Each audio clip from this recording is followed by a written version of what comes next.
Hello and welcome back. I'm Anisha Tank, and you are watching live coverage of the Singapore FinTech Festival here on the Global Common channel. Now to a subject that is very dear to my heart as a woman in business, and I own my own company. It's all about unleashing the power of women-owned businesses. I am very excited to introduce the next presentation by Sally Krawcheck, who is Chief Executive Officer and founder of Ellevest. It's a digital-first, mission-driven investment platform for women. And before launching Ellevest, Sally built a successful career on Wall Street. She was the Chief Executive Officer of Merrill Lynch and also the Chief Financial Officer for Citigroup. In her presentation, Sally will discuss how the impact of women-owned businesses is more than just moving the diversity index. It is also a catalyst for wider structural recovery. Excellent points. So let's go live to Sally Krawcheck to hear her thoughts on unleashing the power of women-owned businesses and how they can grow the more than $33 trillion female economy. Manisha, thank you so much. It's such a pleasure to be here with all of you. Good morning from New York. Good afternoon, good evening, depending on where you are in the world. And I'm so happy to be here with you today and so sad that we're not together in person, but next year, I hope. So I am here to talk about my absolutely favorite topic, which is women and money. When we get, we talk a lot about the emerging markets and the power of the emerging markets to drive economic growth globally. The largest emerging market in the world is women, and women today direct 85% of consumer spending. We control trillions and trillions of dollars of investable assets. We can be massive drivers of the economy. But today, women are actually moving backwards. When it comes to the amount of wealth that women have, we were moving backwards pre-pandemic, and certainly in the United States have been moving backwards even more quickly. FinTech has the opportunity to unleash the power of women. Startups have the opportunity to unleash the power of women. But today, women-run businesses in the United States of America receive just 3 to 5% of startup dollars. This, by the way, is despite the fact that the research will tell you that women-run businesses actually outperform those run by our male friends on the order of something like 60+%. But because of inherent biases, because of the way we've been socialized, when we think about a CEO, we think of a startup entrepreneur, we tend to think about, at least in the United States, a man. It's even worse in FinTech. And that in FinTech, over the past 10 years, women have received just $1 of venture investment for every $99 that men have received. And I suspect the reason may be something that some of you, and that certainly I, had in reaction to when you just heard about Ellevest. When you heard, oh, look, Sally was the CFO of Citi. She ran the Citi Private Bank. And now she's founded Ellevest, a digital first. We started as an investing platform for women. Now we're a fuller financial platform for women. You probably had the same reaction that other people did, that I did, which is, oh, that's cute. That's really sweet. Women getting together, having a glass of Chardonnay, talking about money. That's very nice, but a little bit junior varsity. And, this business will never be particularly big because the perception we have of women, at least in the United States, is, well, women don't invest as much as men do because they're more risk averse, because they're not as good with money as men are, because their husbands are better at it. And so therefore their husbands manage the money of it. And, if all of that isn't enough, then recognizing that there have been initiative after initiative, some of which, by the way, were at Citi when I was there, Women & Co., to work to get women engaged and involved with their money, but they haven't worked. And so this is cute, but there's a big but. And the big but is that, as I thought about founding Ellevest and had all of those objections that many of you probably had, I said, but it's worth keeping in mind that only good things happen when women have more money. We've talked about unleashing the $33 trillion of economic growth that can exist. But in addition to that, when women have more money, society is fairer. When the wealth gap closes, society is fairer. Families are better off. Both daughters are better off watching their mother have more money. Sons are better off as well. Markets are fairer.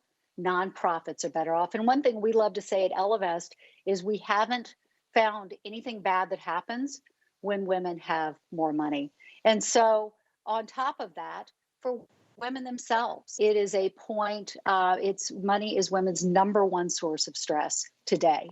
And we've had all kinds of focus, at least in the United States, when we talk about women and money, it's really revolved around go get that raise, ask for the raise this way, start your business, work on it that way. And it's all been putting it onto her. And it's all been about getting the raise. Now, getting the raise is important. The gender pay gap in the United States of America is 82 cents to a white man's dollar, slowly closing. But the gender wealth gap is 32 cents to a white man's dollar. For Black women, for brown women, for women of color, it is a penny to a white man's dollar. And the good news, that's the bad news. The good news is that whereas asking for the raise only takes care of part of the money gap and actually also involves her boss. There's my cat in the background just run in to be part of this. But all the biases come into place. When she's asking for a raise, he needs to have taken the unconscious bias class that says that she deserves to not have the gender pay gap that implicitly exists, et cetera. But when it's the gender wealth gap, the difference between the gender pay gap and the gender wealth gap is that she's not saving as much as he is. She's not investing as much as he is. She's got more credit card debt than he does. She's got more student loan debt than he does. The rate on her debt is higher than his. And so there are a number of things happening between the gender pay gap and the gender wealth gap where she can take action on her own. And in fact, the very taking of action on her own, getting the credit card debt paid off in the right order, beginning to invest, are things that are the number. If money is her number one source of stress, then her number one driver of her confidence in her ability to achieve her future goals is taking action on her debt and taking action on investing. And P.S., for all that we talk about that gender pay gap, for some women, their gender investing gap, the fact that they invest less than men do, even on a like-for-like basis, even given their less wealth, putting the same percent of their balance sheet into the equity markets, their gender investing gap for some is as big as the gender pay gap for some. And so these are not small actions that women take. These can be big, significant actions that can drive their lives forward. Now, a number of folks I mentioned have tried to get women to invest more. There have been any number of initiatives in the United States, all of which have really fallen flat. There have been any number of startups, all of which have fallen flat, with the exception of Ellevest. And I think the reason that we've had success where others haven't, that we are igniting all kinds of brand love in the United States, that we are so quickly growing, is we've done a handful of pretty straightforward but pretty important things in building Ellevest. Number one, as other folks have looked to engage women with their money and engage women in investing, they have really posed, I think, the wrong problem to themselves. And they have really posed this as a marketing problem, in which it's been, how can we get women to change their behavior? Given that women are risk averse, how can we get them to invest more? Ellevest was really the first that said, well, it may be a marketing problem, and certainly we need to employ marketing tools to find and engage with these women, but it may also be a product problem. Because one hypothesis as to why women don't invest as much as men do is that they might be risk averse. Another hypothesis is that the industry when they've engaged with the investing industry, where in the United States, 99% of investment dollars are managed at companies owned by white men. 98% of mutual fund dollars are managed by men.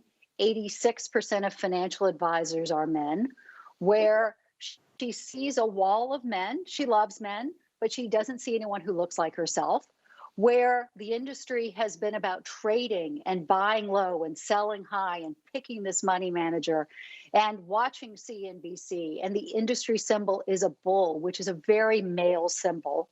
What we approach this with at Ellevest is said maybe it's not a market, maybe it's a product issue. And maybe women have been holding back from buying the products because the products haven't appealed to them. Maybe men haven't meant to, but in an industry so strongly dominated by men, have built a business by men for men. So that was number one. Maybe this is also a product issue where we may want to change the underlying product. And perhaps, one example, take it from being about simply making more money to reaching one's goals, identifying, quantifying, and investing in order to reach one's goals. The second thing, and this sounds simple, but is pretty profound, as we did our research, we actually listened to women and acted upon what they say. Let me tell you what I mean by this. Survey after survey, when you speak to women and say, when it comes to your money, what would you like help doing?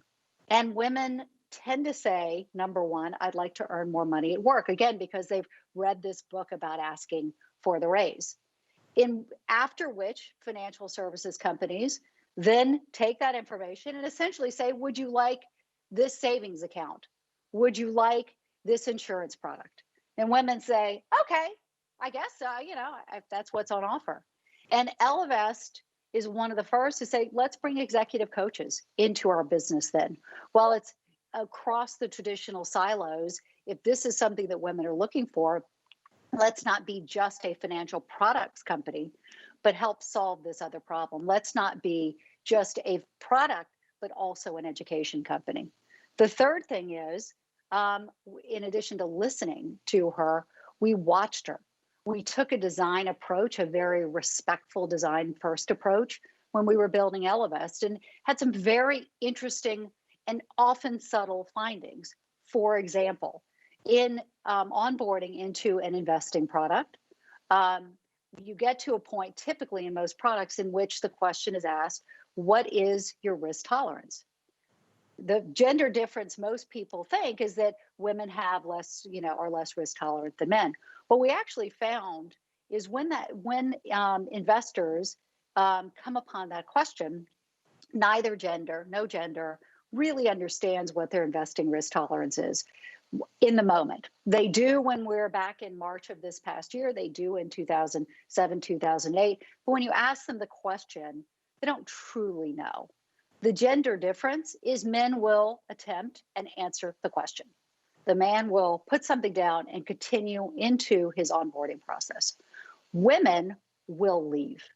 Women will say, you know what? I don't quite understand what it is. Let me go figure this out. Because what women have been socialized in the US is to work to answer the question correctly, to get A's. For those of us who are in the United States, we understand when we have sons and we have daughters, sons tend to come home and say, I got a B on the test. Yes. Daughters tend to come home and say, I got a B on the test. Oh no. Oh my gosh, I should have done better. And so recognizing that when asking the risk tolerance, that is a point at which she exits the product to try to learn more. It's a different problem that we were working to solve than simply a problem of women are risk averse. Let's try to change what they do. By the way, I love to say women are not more risk averse than men. Our research at Ellevest shows that women are more risk aware than men and want to understand risk before they take it. That's the gender difference. Not that they won't take it. We find women will take on quite a bit of investing risk at Ellevest if they understand what that risk means, and not the standard deviation or drawdown risk. By what that risk means is how much could I lose when things get tough. The fourth thing that we did is we tried to let go of old truths in the investing industry. One of them is impact investing, values-based investing. The old saw that, well, you have to give up return in order to invest for impact. That is changing, but until a couple of years ago, it was very much the stated as fact. This harmed women because just as women are more likely to look for impact in their work, oh, I love that job. Of course I want to make X amount of money, but women will tell you the most important thing to them in their job, if they are privileged women, is the impact that they can have in their job. The same in their investing. And these numbers have shifted a bit, but as of a couple of years ago, something like 86% of women in investing said they were at least interested in learning about impact. Just 8% of financial advisors had even spoken to them about it. And so here is a motivator to get women investing. I can not only look to earn a financial return, but also a social return that for women had been taken completely off the table. And so not holding to the old view of, you have to give up return, because the industry has matured enough that one doesn't necessarily have to give up return, and giving women what they're looking for. And the final thing that I would say is holding true to our mission. That one of the reasons that women get just 1% of fintech funding over the past 10 years in the United States, is the biases in the moment. The, gosh, you don't look like a fintech entrepreneur to me. And gee, here's my bias that says women won't invest and they're not good with money, so I'm not going to fund it. But the biases build up in many years prior. And if that, ideal fintech executive has either financial experience or tech experience, and ideally both, those industries tend to be made up more of men. And so the industries themselves do not produce a lot of women. And therefore, the new industry of fintech does not produce a lot of women. What we did at Ellevest was worked really hard to be authentic to our mission from beginning to end. And that building a company where our investors are women and our allies, our venture capitalists, many of them, whether it's the Melinda Gates of Pivotal Ventures, who's an investor, Penny Pritzker of PSP, the Allraise venture capitalist, the #1 investor in women CEOs for impact, Rethink Impact in the United States. Our company is 75% women, 50% plus people of color. So we have women and our allies investing in a company that looks like our user base, helping women invest, oftentimes investing in other women. And in this way, we look to unleash the power of investing from these investors all the way to impact investing over here. And I'll leave you with one other thought before I go, which is another way that we should change our thinking. That as we have been thinking, at least in the United States, women aren't good with money. So therefore, let's leave this to the men. Let's not fund businesses for the men. Another sort of bias that came out when we launched at Ellevest is that for women. That when we launched, we said we are for women, by women, invest like a woman was our early tagline. And so we definitely saw that, women don't want to invest. But what was really also interesting is the for women, by women hit a negative chord.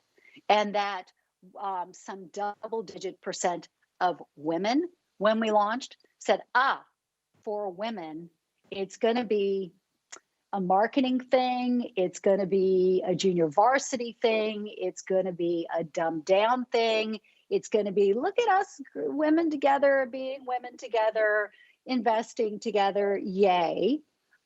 When they then went into the product and looked at it, they said, oh my gosh, this is quite sophisticated. The investment portfolios it puts together are highly personalized. The investing algorithm is the only gender-aware investing algorithm. Super important if you're a woman, because you die later, you earn less. Those issues need to be taken into account in an investment and certainly in a retirement portfolio.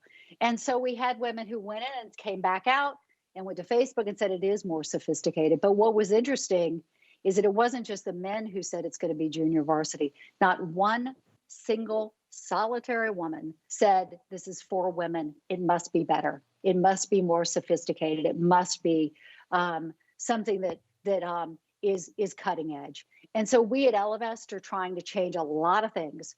We're trying to get more money in the hands of women through investing, through taking hold of one's debt, through earning more at work. And we're trying to really bust through the old myths of women and money don't belong together, and for women is an inferior offering. And so I hope I've given you a few things to think about at this FinTech Festival, and in particular, how a key to economic growth is getting more money in the hands of women. Thank you. You certainly have, Sally. A fantastic presentation. Thank you so much for that and all of that knowledge that you shared. And I really enjoyed something that you said very early on, which was only good things happen when women have more money. Our huge thanks to Sally Krawczyk for such an empowering presentation. And I do look forward to what else Ellevest can achieve in allowing women to continue to be business owners around the world. Very early where she is. So great that Sally could join us.